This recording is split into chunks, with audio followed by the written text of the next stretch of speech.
Përshëndetje miq të emisionit ton.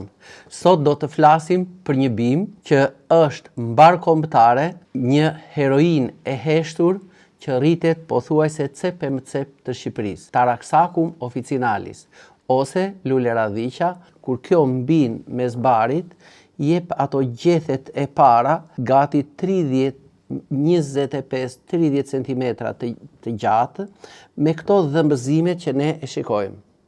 Dhe kur kjo merr nga toka dhe ka një përqindje të vogël jodi në kërcenjtë e saj, mundet që të marrë një ngjyrë të kuqurent. Në të gjitha pjesët e trupit ku ne mund të këpusim, qoftë gjethen, qoftë kërcellin, qoftë lulet, del një qumësht i bardh, i cili është pak ngjitës. Kjo është një bimë që shëron çrregullimet. Pra, nga kuptimi i emrit të saj, Taraxis çrregullim dhe Akos shërim, officinalis e njohur si një bimë që përdoret shumë në farmaci. Pra, e përkthyer në shqip, bima që shëron çrregullimet dhe përdoret zyrtarisht në farmaci. Pra, Taraxacum officinalis. Mund të themi që ngjajnë këto lulesat e saj si një diell i vogël në tokë dhe është me të vërtetë si një heroin e heshtur.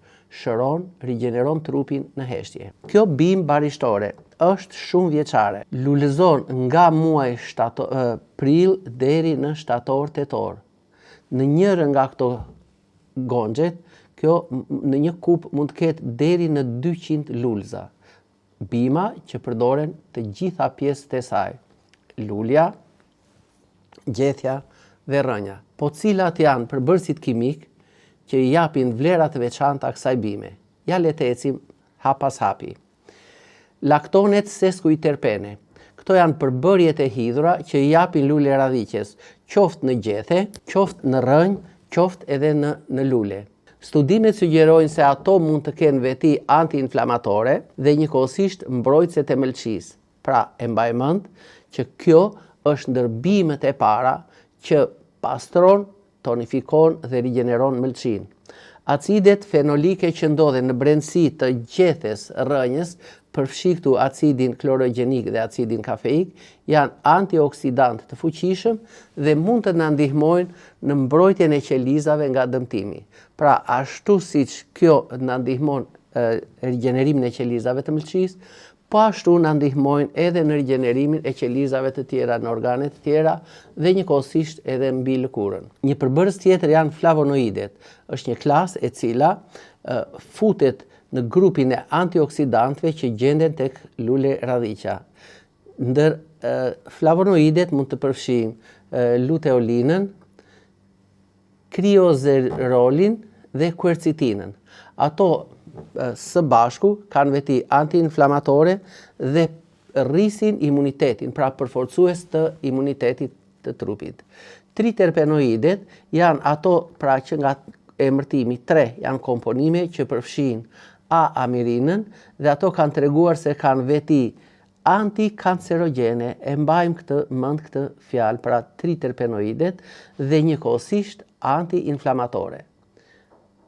Lidhur me këtë, ka vitet e fundit studime që tregojnë se kjo bimë ka dhënë me të vërtetë rezultate në luftimin e qelizave kancerogjene në organizëm. Përbërës të tjerë janë sterolet.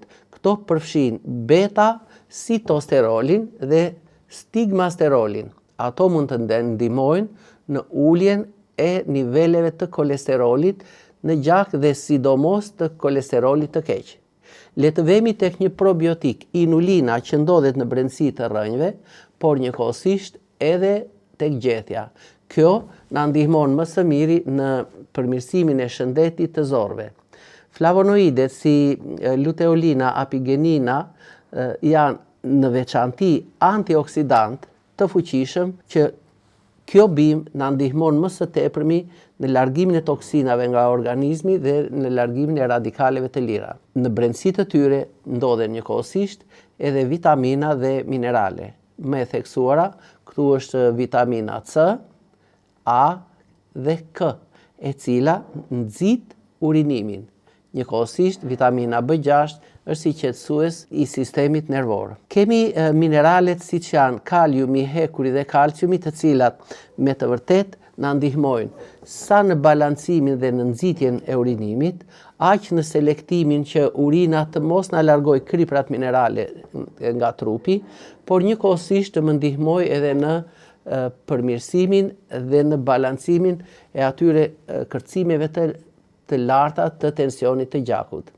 Kjo këshillohet për të lehtësuar sëmundjet si artriti reumatoid. Nëpërmjet përmirësimit të punës së mëlçisë, godet si thua atë tretjen e dobët në stomak.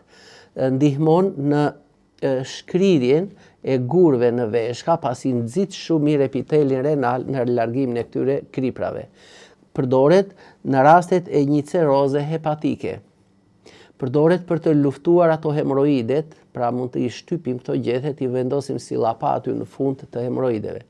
Përdoret në rastet e dermatitit skuamoz. Unë e përmenda që ka aftësi rigjeneruese, por jo vetëm të qelizave të mëlçisë, por në veçanti edhe të qelizave të pjesës së sipërme të epidermës së lëkurës. Në rastet e dëmtimit të mëlçisë, në rastet e depozitimit, si thua, të yndyrnave të tepërta, të kolesterolit të lartë, të hepatitit, në mungesën e oreksit, në rast e kapsliku dhe le të vemi tek ksanthelazma, që stimulojnë aktivitetet diuretike, stimuluese dhe djersitëse e mrekullueshme.